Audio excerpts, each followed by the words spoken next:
Assalamualaikum warahmatullahi wabarakatuh. Salam Pramuka.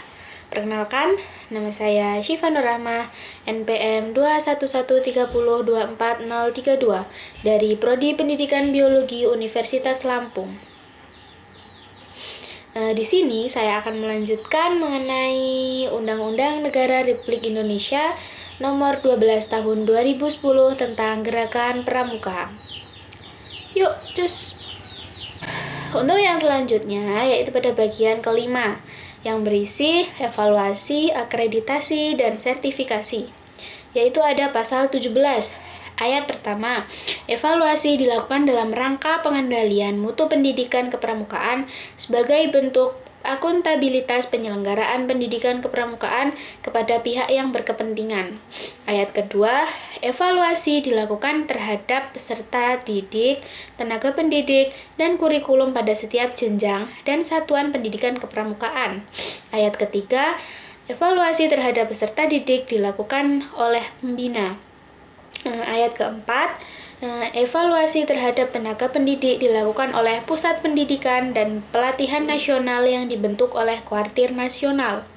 Yang kelima, evaluasi terhadap kurikulum pendidikan kepramukaan dilakukan oleh Pusat Pendidikan dan Pelatihan Nasional yang dibentuk oleh Kuartir Nasional.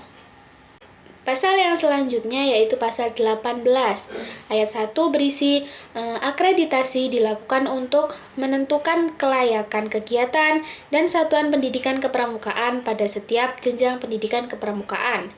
Ayat kedua, akreditasi dilakukan atas dasar kriteria yang bersifat terbuka dan dilakukan oleh lembaga akreditasi sesuai dengan peraturan perundang-undangan. Selanjutnya yaitu pasal 19 ayat 1 yaitu sertifikasi berbentuk tanda kecakapan atau sertifikat kompetensi.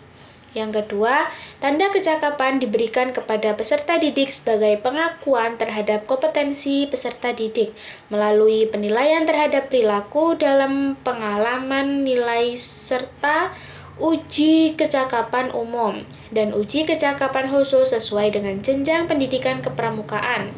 Ayat ketiga, sertifikat kompetensi bagi tenaga pendidik diberikan oleh Pusat Pendidikan dan Pelatihan Kepramukaan pada tingkat nasional.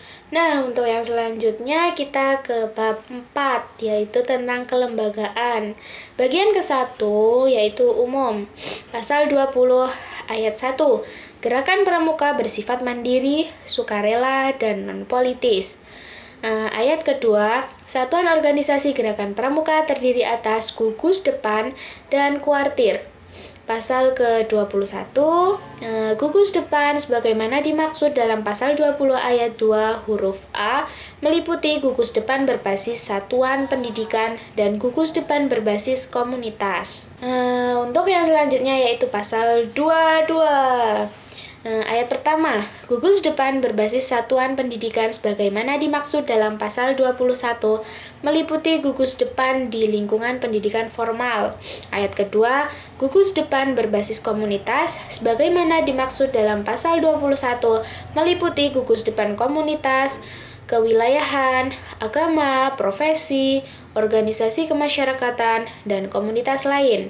Yang selanjutnya yaitu pasal 23.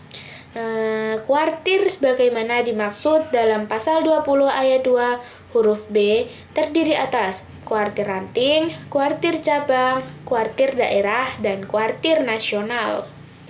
Baik, jadi kita lanjut ke bagian kedua, yaitu tentang pembentukan dan kepengurusan organisasi. Di sini berisi pasal 24, yaitu gugus depan sebagaimana dimaksud dalam pasal 20 ayat 2 huruf A dibentuk melalui musyawarah anggota pramuka. Untuk yang selanjutnya yaitu pasal 25. Ayat ke-1. Gugus depan sebagaimana dimaksud dalam pasal 24 dapat membentuk kuartir ranting. Untuk ayat yang kedua, kuartir ranting sebagaimana pada ayat 1 dapat dibentuk menjadi kuartir cabang.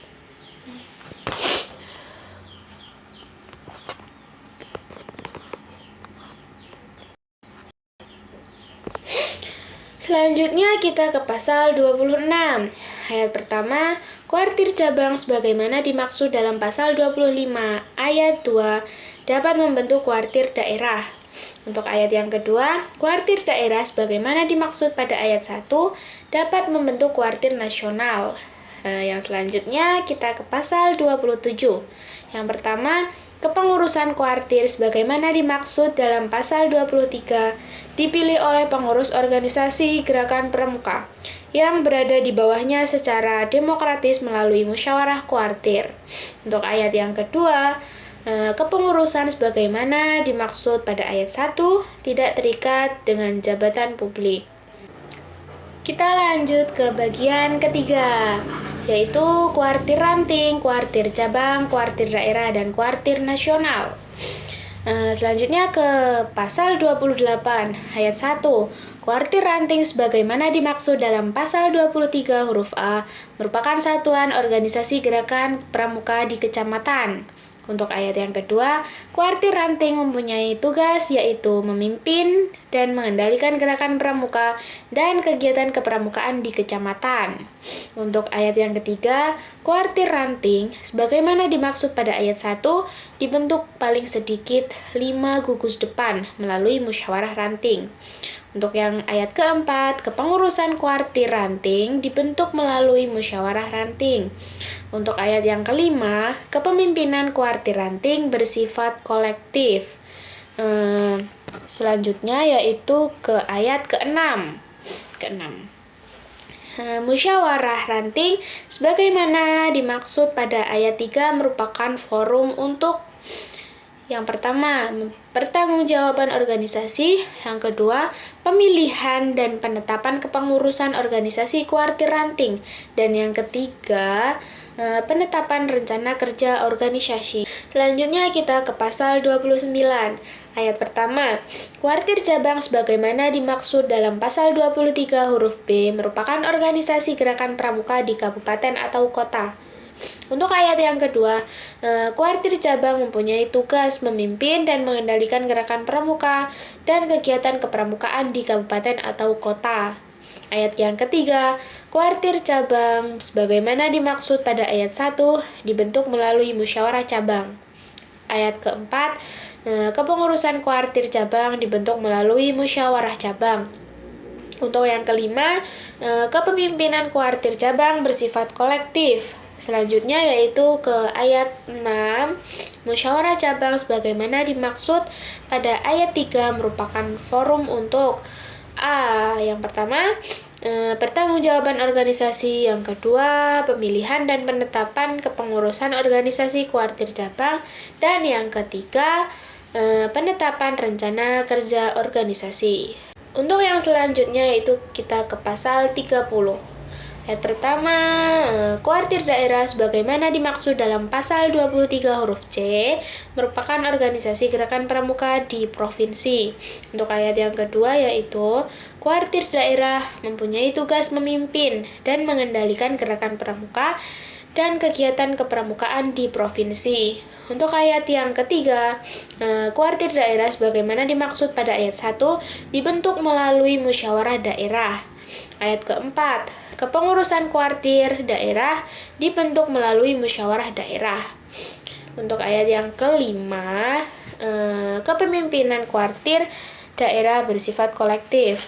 Untuk ayat yang keenam, daerah sebagaimana dimaksud pada ayat ketiga merupakan forum untuk A. Pertanggungjawaban organisasi, B. Pemilihan dan penetapan kepengurusan organisasi kuartir daerah, dan yang C. Penetapan rencana kerja organisasi. Untuk yang selanjutnya, untuk yang terakhir pada penjelasan kali ini yaitu pada pasal 31. Ayat pertama, kuartir nasional sebagaimana dimaksud dalam pasal 23 huruf D. Merupakan organisasi gerakan pramuka lingkup nasional. Ayat yang kedua yaitu kuartir nasional mempunyai tugas memimpin dan mengendalikan gerakan kepramukaan serta kegiatan kepramukaan lingkup nasional. Ayat ketiga, Kuartir nasional sebagaimana dimaksud pada ayat 1 dibentuk melalui musyawarah nasional. Untuk ayat yang keempat, kepengurusan kuartir nasional dibentuk melalui musyawarah nasional. Selanjutnya, pada ayat 5, kepemimpinan kuartir nasional bersifat kolektif. Untuk yang keenam, musyawarah nasional sebagaimana dimaksud pada ayat 3 merupakan forum musyawarah tertinggi. Untuk yang pertama, pertanggungjawaban organisasi nasional. Untuk yang kedua, pemilihan dan penetapan kepengurusan organisasi kuartir nasional. Yang ketiga, perubahan dan penetapan anggota dasar dan anggaran rumah tangga. Dan untuk yang keempat, penetapan rencana kerja strategis organisasi. Oke, cukup sekian. Mungkin itu yang dapat saya sampaikan. Apabila ada kesalahan, saya mohon maaf. Saya akhiri. Wassalamualaikum warahmatullahi wabarakatuh. Salam Pramuka.